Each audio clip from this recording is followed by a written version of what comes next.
time pressing, we have to actually move to next session, which is talking about visa application extensions, which led by Caris and also Faith Gearing. But let's assure that we will address to you. Faye and Caris also will be stressing about ERP cards, CASAs and things like that. So Caris and Faye, over to you. Thank you very much, Phoenix. So just to introduce myself, I'm Caris. I work as an immigration advisor at the University of the West of England. And Faye, do you want to also introduce yourself? Yeah, I'm Faye and I also work as an immigration advisor at UWE.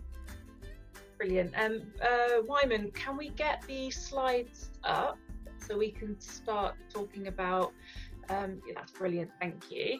So I guess what we're here to talk to you about today is we're going to start with a brief update for visas. We're going to look at how to, very briefly, how to get your CAS.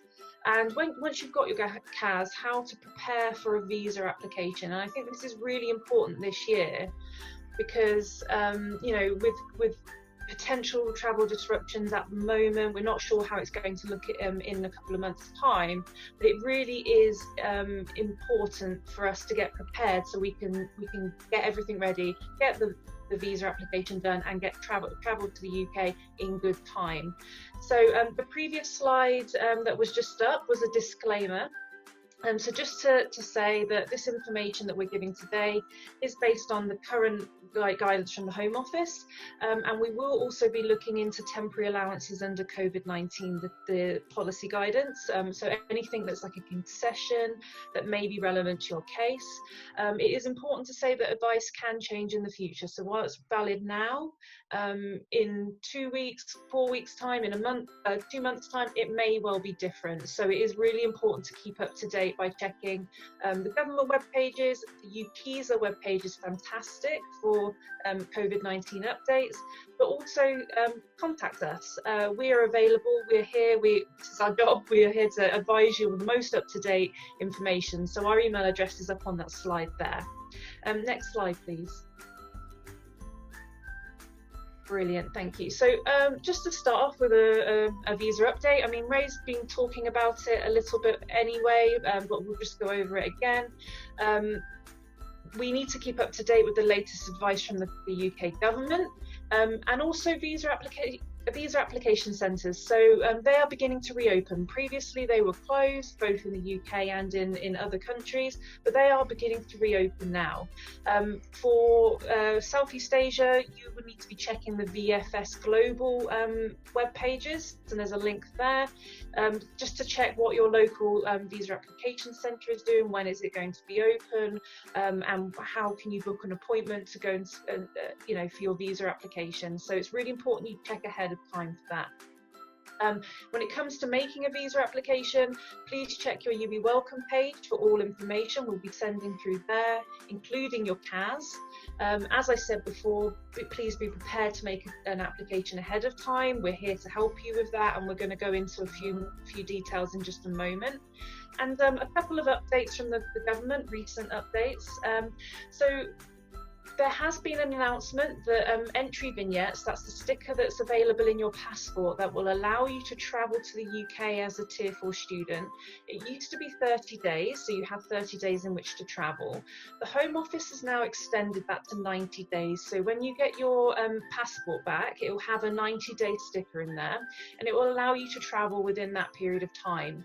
It is really important, though, that students arrive before the latest start date of their course, and in fact aim to arrive in good time so you do not miss any part of your course. So please, even if you've got the 90-day sticker in your passport, that's for way ahead of time, please try and arrive before the latest start date. That will be on your CAS. That information will be available on your CAS.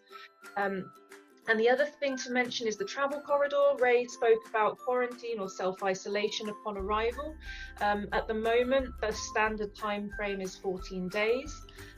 But the government has recently announced a certain number of countries in this travel corridor section. And what that means is you can travel from that country to the UK without isolating, without quarantine.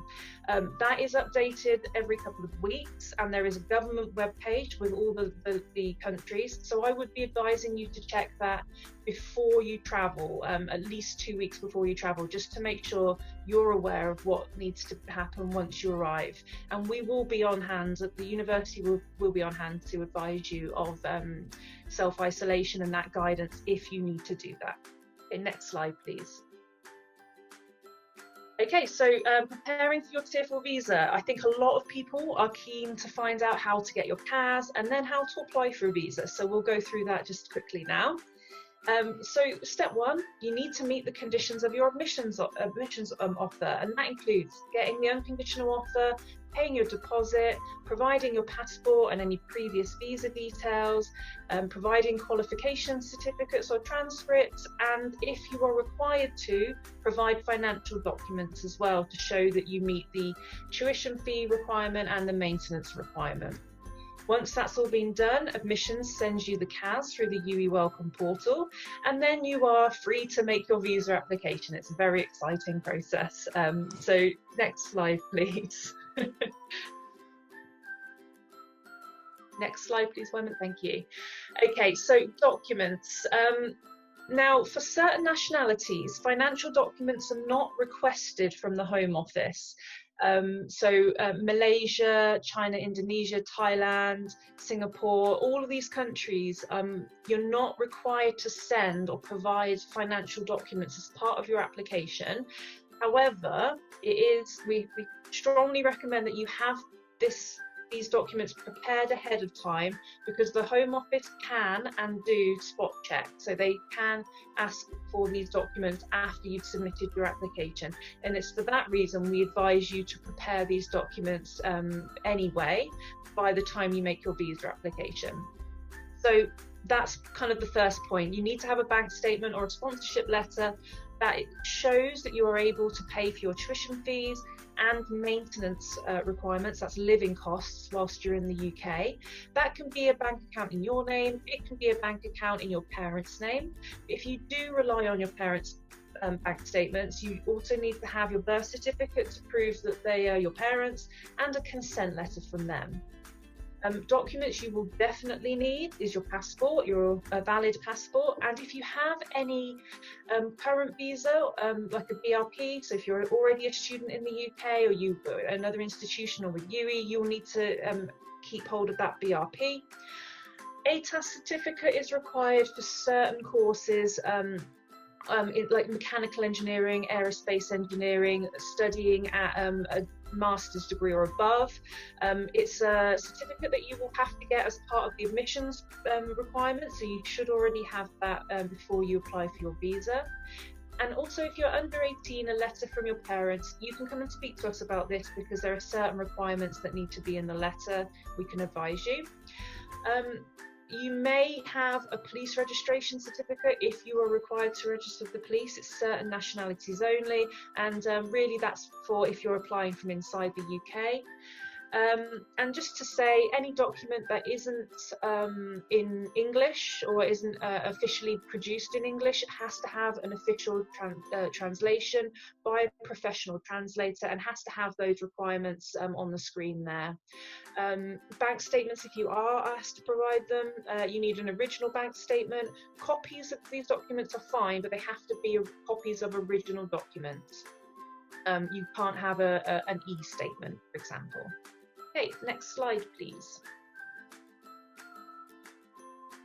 So we talked about preparing money for a visa application, and whilst you may not be asked to provide bank statements, it is important to understand the requirements just in case you are.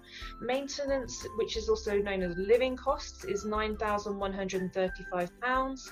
And your tuition fee will be on your CAS, but it's basically any fee for your first year of study minus anything you've already paid, and that includes your international deposit. Money has to be shown in an account for 28 days, so it's not just being deposited for a short period of time, and any bank documents that you are asked to provide have to be no older than 31 days. An example here is potentially you've got an offer for a 3-year law degree. You'd need to prepare the £9,135 for maintenance. Your tuition fee will be £13,500 minus the £3,000 deposit, and so the total amount there is £19,635. Yeah, so even if you're not asked to provide it, please prepare it ahead of time.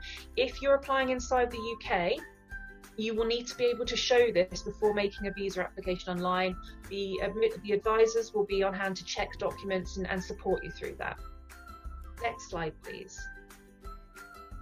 Okay, so applying for your Tier 4 visa.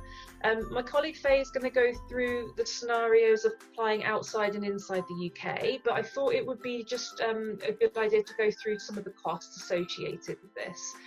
So applying for a Tier 4 visa outside the UK costs £348 for the application, and the health surcharge, the immigration health surcharge, is £300 per year. And £150 if you've got a part of a year, so anything up to 6 months. And it's based on the length of your visa as well. So if you're applying for a postgraduate degree, which is a year's study, you'll get a visa for slightly more than 1 year. So we would expect that to be £450 for an immigration health surcharge. That amount of money that you're paying will allow you access to the healthcare system, the NHS healthcare system, so that you will be able to go to hospital, you'll be able to register with a doctor and be treated, and there's no extra cost there. After submitting your application, you'll need to book a biometric appointment at a visa application centre, and that's what I was saying before about checking your local centre for processing times, when they're open, when you can book an appointment, and processing times are different for each country, so please do check. And please try and apply with a good time. There may be delays, or processing times might be longer, there might only be a standard service, so please do check ahead of time. And once more, you'll get that vignette in your passport that allows you to arrive in the UK. You'll then collect your BRP, your full visa, once you're here in the UK, and you can collect that from the university. Next slide, please. Okay, applications inside the UK, so it's slightly more expensive. It's at £494.20. The immigration health surcharge amount is the same, and you should check with the immigration advice team to have those documents looked at. We'll check your PAS, all of the passports, all of those documents, and we'll actually help you with the application itself, so we can help you with the form. After submitting your application, again, you'll need to attend a biometrics appointment at an application centre. There are some based in Bristol or Cardiff. Cardiff is quite close by train. It's quite easy to get to. It's right next to the train stations. It's not too problematic getting to one of those. And if you're applying in the UK, the expectation is that you will have a decision around 8 weeks. So you will need to remain in the UK for that time. So you won't be able to travel while outside of the UK whilst the application is outstanding. So yeah, that's fine. Next slide, please. Okay, and I think this is over to Faye. Okay, thank you, Caris. I'm going to just talk to you a little bit about who can make a visa application inside the UK. So I know we've already had some questions about this. Thanks, Simon. So we've got students in different scenarios. So some of you may be already in the UK on a visa issued to study at UWE. Some of you might be in the UK on a visa issued to study at another institution, and some of you might be outside of the UK but have a current visa, and you might be thinking about coming back to the UK on that visa and making your visa application inside the UK. I know there was a discussion about this earlier. I know people have asked about this. So in that situation where you're outside of the UK but thinking of travelling back and making your visa application here, firstly, obviously only travel if it is safe to do so. And that's checking all those things that Ray and Caris have already talked about, travel corridors and checking with your travel agent. Okay. Ensure that you check the relevant guidance for the country that you're travelling from and for travelling to the UK. So like we said, at the moment there are quarantine rules in place for some countries, but that is being changed on a fairly regular basis. So every 2 weeks at least, I think there will be new guidance. So it's really important that you check before you travel to make sure you've got the most up-to-date information. If you're traveling into the UK and you've already got your CAS for your new course, carry that in your hand luggage with you. So when you get to the border, if the border force should ask why you're coming to the UK, you can show them your CAS and say, I'm going to be continuing my studies. And then the most important thing is you must be prepared to make your visa application in the UK at the earliest opportunity. So if you're traveling in and you need to make a visa application in the UK, be prepared. Make sure before you travel that you will have all your documents, all the documents that Karis has mentioned, your financial documents, ready to go so that you can do your visa application as soon as possible. Once you're here, we're able to support, well, we'll be able to support you inside or outside of the UK, but you need to do your bit to be prepared. Okay, next slide, please. Okay, so the good news is, I mean, there are lots of people who can make a visa application inside the UK. There are some basic requirements. So you must hold a visa in a relevant category. So most of you who already hold a Tier 4 visa will meet this requirement. So whether that's issued to study at UWE or our international college or another recognised higher education provider, you should be able to make a visa application inside the UK. On top of that, at the moment, the government have issued some temporary guidance during COVID-19. So there are some additional people who are on different types of visas who at the moment can also make a visa application inside the UK.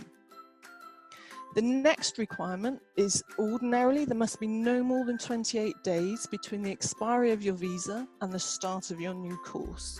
But again, the government have introduced some temporary guidance with that, which means that in some circumstances, even if there is a gap of more than 28 days, you can still make your visa application in the UK. I'll be looking at all these points a little bit closer in the next slides.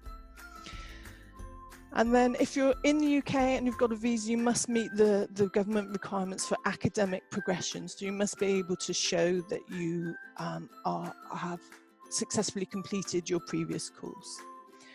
Okay, so just to look at that first requirement, so your current visa, like I said, anybody who's got a visa issued to study at UWE or UWE BIC or another recognised higher education provider should be eligible to make their visa application inside the UK. The purple text on this slide is just the temporary guidance. So what that's saying is if you've got a visa that will expire before the 31st of July, and your course will start before the 1st of October, you can make a visa application inside the UK. And that's also including some visas which are not Tier 4. So for example, if you're in the UK on a visit visa or a short-term study visa, temporarily you'll be able to switch into Tier 4, which you weren't able to do previously. Okay, next slide, please.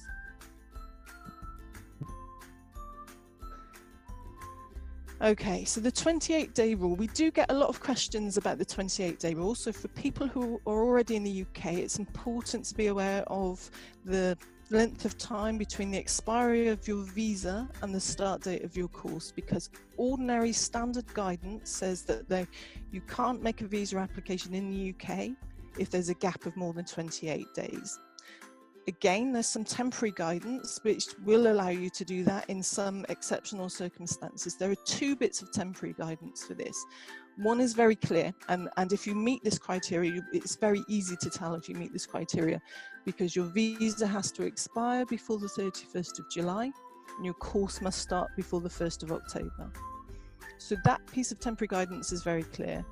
There's another piece of temporary guidance which the Home Office have just released, which says if your visa expires after the 31st of July and you've got an urgent reason to make a visa application in the UK, then even if there's a gap of more than 28 days, you may be able to do it. This guidance is not so clear, so what we would say to everyone is if you're not sure, if you think you might meet that criteria, is contact the Immigration Advice Service and we will look into it for you and we'll be able to advise you from there. Okay, next slide. I've got a table here of some just sort of examples of when you meet the 28-day rule. So if you've got a visa that expires in October and your course start date is the 21st of September, and I would say for most of our courses starting in the autumn, it will be the 21st of September will be your course start date. In that scenario, there's no gap, there's an overlap between your visa expiring and your course starting. So yes, you can make a visa application in the UK. If your visa expires 28th of August, for example, course starts in September, there's a gap, but it's less than 28 days, so that's fine, you meet that requirement. If your visa expires in July and your course starts in September, under the temporary guidance, you can make a visa application in the UK. That's going to be fine.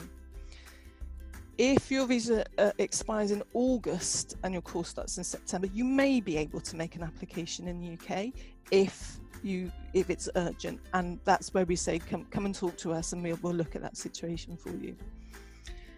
If your visa expires anywhere between July and November, but your course isn't starting until January, and some of our postgraduate courses won't be starting until January, you wouldn't be able to make a visa application inside the UK. You wouldn't meet the Home Office requirements in that situation. But there's lots of support. We'd be able to support you for making a visa application from outside of the UK. Okay, next slide, please. And finally, you must be able to show that you're making academic progress in the UK. So if you've already got a visa to study in the UK, ordinarily you must be able to show that you've successfully completed the course that your previous CAS was issued for, and that you're moving to a course at a higher level or some exceptional circumstances. So for most of you, this is all tied up with your admissions process, because in order to get your place on your course, you must be able to show that you've made the relevant academic progress. There will be some of you, and we've had some questions about, well, because of the timing this year, I will have completed my course, but I won't have got my degree certificate. In those circumstances, we can look at issuing you with a letter to say that it's highly likely that you're going to complete your course, and we will base that on your academic progress that we've got access to, the results that have already been released, and the government will accept a letter from the institution saying they haven't got their certificate, but we confirm this student is highly likely to complete. And again, if you're in that situation, do come or contact the immigration advisors and we can talk you through that. You ordinarily have to be starting a course that's at a higher level. So for example, you've completed your undergraduate degree and you're moving on to a master's degree, but you can be starting a course at the same level in some circumstances. And again, we can advise on that. Okay, so just to recap at this point, if you've got a visa to study at UWE or another institution, you have successfully completed your course, your previous course, and you're making academic progress, and you don't have a gap of more than 28 days, or you meet one of the temporary restrictions, you should be able to make your visa application inside the UK. If we can just have the next slide, I'm going to skip really quickly through the next slide, because when we're talking about academic progression, if you're looking at this presentation later, this is just to be aware that there are some exceptions to that academic progress rule. These are the exceptions just detailed by the government, so I'm not going to go through them here. So next slide.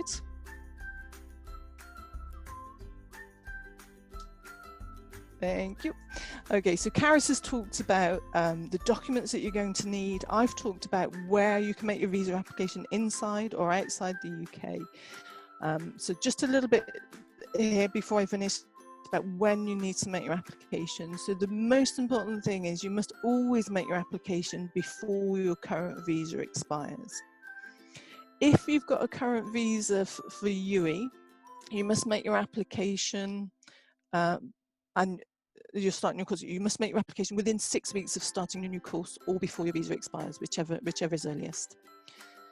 If you've got a visa to study at a different institution, and I know we've had some questions already this morning about students at different institutions who have a visa to be in the UK but will be starting their new course at UWE, you must make your visa application before you can start studying at UWE. So you can't wait until your visa expires. Because you're switching institutions, you have to submit your visa application before you start your course at UWE. But the good news there is that you can start studying whilst you're waiting for the outcome of that application. You don't have to wait for the application to be processed. We just need to be confident that you have submitted your visa application. And then if you're in one of these groups where you're relying on the temporary guidance, which says that if your visa expires before the 31st of July, you can make a visa application, you must submit your visa application before that deadline. Okay, I'm going to hand you back to Carrie. So I think he's going to talk to you about options after you've finished your studies in the UK. So immigration routes available after you've completed your studies. Thanks. Thank you, Faye. So it might be a little way ahead at the moment, but we have had quite a few questions coming in from students and applicants about what options are available after you've finished your study or as you're coming to the end of your study. And one of the exciting kind of updates from the government recently has been the announcement of the graduate route, the post-study work visa, and it's going to be launched in the summer of 2021, and further information about the route will be published in due course. We don't have all of the answers currently, but as we understand it, an international student who will complete a degree or a postgraduate degree or a PhD in or after the summer of 2021 will be eligible to apply. You'll be able to stay in the UK, look for work, do work experience, undertake any kind of work, any skill level for a maximum period of 2 years. For PhD students, that is slightly longer, it's a 3-year thing. But then also a great part of this is that graduates will be able to then switch into other skilled work categories. So at the end of those 2 years, if you've got a skilled job and your employer is happy to sponsor you, you can switch into another visa category and to remain in the UK. You need to apply for this route, so it's not an automatic extension, and it has to be done from within the UK. So I know some people might be a bit worried if you're doing any blended learning or distance learning as part of your course. So it's not really relevant for distance learning, but blended learning for our Block 0 will not negatively impact your eligibility to apply for this route. But as we said, some of the things we don't know is exact courses, what's going to be eligible and what's not, and we don't know what the requirements are for applying in terms of what documents you're going to be expected to provide. We know that it's going to be in the UK, but there hasn't been any further clarification on the costs of the route or maintenance requirements if there are going to be any. However, we will let all of our students know as and when we find this information out and when the government releases it. And it is from the summer of 2021, as I said, so if you are graduating in or after that time, you should be eligible to apply if you meet all the other requirements. Other post-study work options, so I mentioned the skilled work visa, that's usually referred to as a Tier 2 visa, and allows you to remain in the UK sponsored to do a job, a degree or a graduate level job. If you want to do work experience with an approved government exchange scheme, then there's a Tier 5 visa, usually valid for up to 12, I think it's 12 months, is kind of the standard time. And also we have an amazing department at UWE called Launch Space, which supports students who have really great business ideas getting set up with running their own business. So we have a dedicated team that are able to support you with that, and we're able to sponsor you on a visa. It's called the Startup Visa. So if you are interested in that, we're able to advise on that option as well. And just to end, I think on this slide and the next slide, we are available to talk to you about anything any questions you have. Here's our email, phone number, or you can visit our web pages, but we're also going to be here answering a few questions today as well. So if you've got any questions, just pop them in the chat. And thank you very much for listening to us. Well, thank you, Faith and Carrie. So much of information about visa, so important for our students and our parents here. While you are giving the information on this visa, there were so many questions. There are so many questions actually, pouring in. So I just pick a few. Hopefully Caris and Faith and perhaps Ray could also help answering them. Is that okay? Of course. Right. Yeah, so we have Ludwig Wong, who actually asked these questions: when UWE will open for new students to register for their students card as well as collecting their BRP card. Okay, I think I can answer that question. So we're in the process of finalising registration details, but the understanding is when you get onto campus, we just need to make sure that it's done in a socially distanced, safe way. And the idea is that you'll be collecting your BRP, collecting your student card all in one go, and you'll be invited to do that. So you won't need to have to come and wait in big queues. We'll be inviting you to a particular slot in which you can come and collect your documents. Sure. Thank you, Caris. We have another question which is quite related to BRP card. So students actually ask, when is the health surcharge, how to say, if a student actually get COVID once arriving in the UK, will they immediately get protected, or immediate attentions, medical attentions? This is his question. Yeah. Yeah, so if you've paid your immigration health surcharge, which you will have to do, you can't not pay your immigration health surcharge as part of your visa application, then yes, as soon as you enter the UK, you've got access to the health service in the same way as a UK national would have. So yeah, it's effective as soon as you enter the UK, that access to the health service. Right, thank you. Thank you. And then we have a few questions related to fee deposit. Perhaps Ray can actually help answering them. And so students is asking, when is the deadline to actually pay for the fee deposit?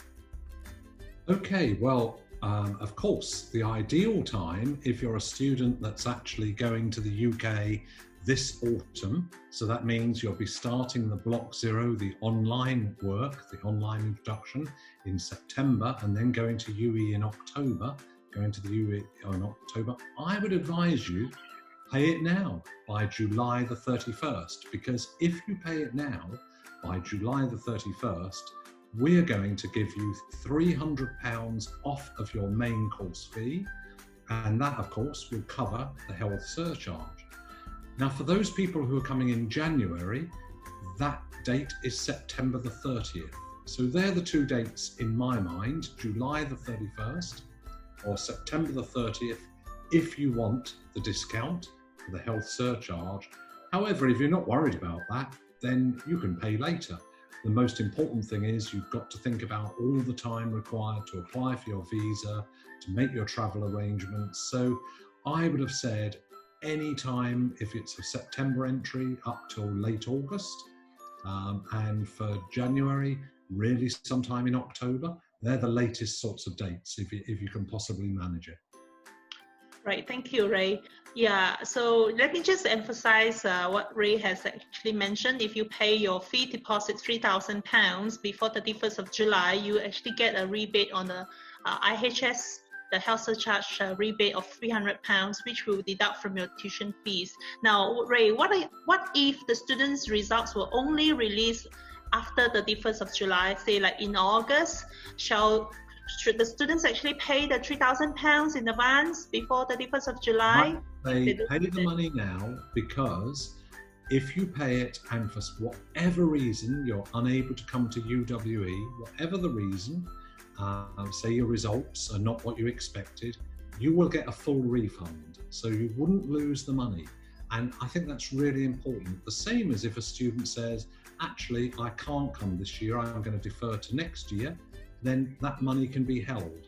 You don't have to pay it again, but you can always get the money back. There's not a problem. So it's like you're paying a deposit, but it's a returnable deposit.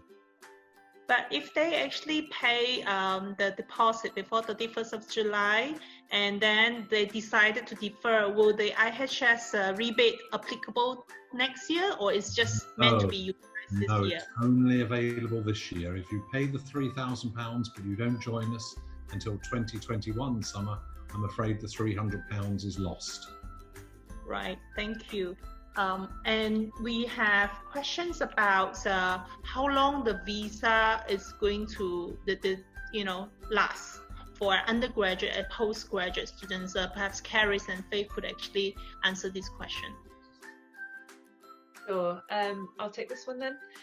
So your visa will be valid for the length of your course plus an additional time, a wrap-up time. For courses that are less than 12 months in length, you'll get the course length plus an additional 2 months, and so that will be the end of your visa, will be an additional 2 months. For courses of 12 months or longer, you will get an additional 4 months on the end of that. So most postgraduate degrees are at least 12 months, so I would expect them to have 4 months on the end. Some courses are slightly under 12 months, or they're between 9 and 12 months, they'll have 2 months on the end. Right, thank you, Caris. In the meantime, let me see what other questions is coming up. So when is the CAS will be releasing to our students? Perhaps Ray could shed some lights. When the CAS will be issued? Well, in terms of CASs being issued, I wish this actual webinar session was in 2 days, because we will have the absolute answer by the end of this week. Our very hope is that it's next week, that we will start issuing CASs next week, but we just need confirmation, and that's all to do with the residence, the BRP residence card. But we'll know that, we hope, very much in the next 48 hours. But the plan is from next week. All right, thank you, Ray. So the CAS, we will get to know the exact date very soon, but we expect the CASs will be issued perhaps quite soon, also in this month. Right, and Casey is actually asking about quarantines. If in case the 14 days quarantine isolations is still applied during the autumn, October time, and obviously UWE will have a plan for that. And will the students need to pay for these 14 days accommodations, Ray? The bad news is that the accommodation contract will be from a set time, and so there'll be a time in October when the accommodation contract will start. And therefore, if you happen to come earlier than that, yes, there'll be no charge. But if you come later, I'm afraid there will be a charge. You will have paid it in advance. All right, thank you, Ray. Okay, right, I'm sure that you have some questions related about, some students have actually asked about specific questions about, getting visa assistance and guidance and whatnot. If you are represented by an agent, you can always get the agents to assist you and guide you through the visa application. If you are applying to UWE on your own and you don't get anyone to actually help you, not even an agent, you can actually refer to Caris or Faye right to our immigrations department, or our KL office, actually we have this Tuesday and Thursday Zoom meeting session with our students, whereby you can sign up and just come and have a chat with us, and including we can give you some signposts about visa guidance, what website, what kind of documents and things like that. Yeah, okay.